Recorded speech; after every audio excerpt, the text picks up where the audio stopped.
Johanna, bonjour. Bonjour Bruno.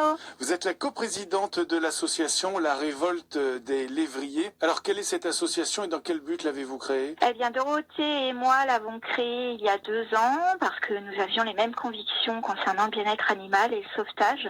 Nous étions toutes les deux adoptantes de chiens martyrs espagnols et nous avions envie de nous investir davantage. Alors, quand vous dites chien martyr espagnol, de quoi s'agit-il exactement? Alors, il faut savoir que là-bas, les galgos et les podenco, donc des lévriers, sont utilisés pour la chasse et vivent dans des conditions abominables. Ouais. Ils sortent très peu de leur chenil, hormis pour la chasse. Ils sont transportés comme du bétail. Ils sont entraînés de force et sans relâche à courir sur des tapis roulants ou attachés derrière des voitures. Et en fin de période de chasse, les plus mauvais chasseurs sont exterminés par leurs chasseurs, les galgueros en Espagne, de manière atroce. Ils peuvent être pendus, jetés dans des puits, traînés derrière des voitures, brûlés à l'acide. La liste des sévices est très longue. Ouais, c'est épouvantable. Effectivement. Comment ça se passe concrètement pour vous? Vous ramenez donc une partie de ces lévriers ici en France? C'est ça, en fait, ils sont retrouvés errants, blessés, affamés par des bénévoles espagnols qui les mettent en sécurité dans les refuges. Ils leur apportent les soins. Nous, avec l'association, nous les aidons financièrement. Nous ne vivons que de dons, nous n'avons aucune subvention.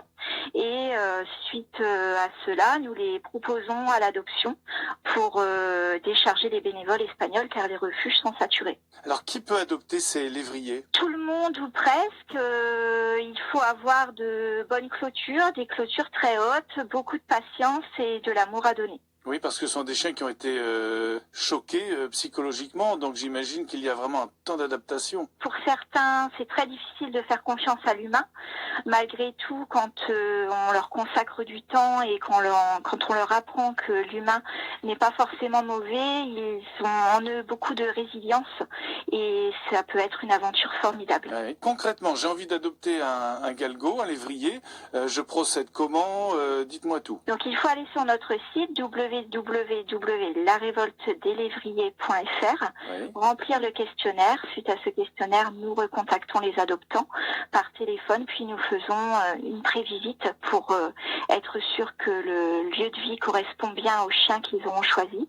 Et ensuite, nous suivons les adoptants après l'adoption afin d'être sûr que le chien est heureux dans son nouveau milieu. Très bien, merci beaucoup Johanna. Je rappelle que l'association s'appelle La Révolte des Lévriers et que vous avez évidemment un site internet et qu'on retrouve sur ce site toutes les infos. Merci beaucoup, à bientôt. Merci à vous, bonne journée. Vous pouvez réécouter en podcast la chronique Pas si bête, le journal des animaux sur francebleu.fr.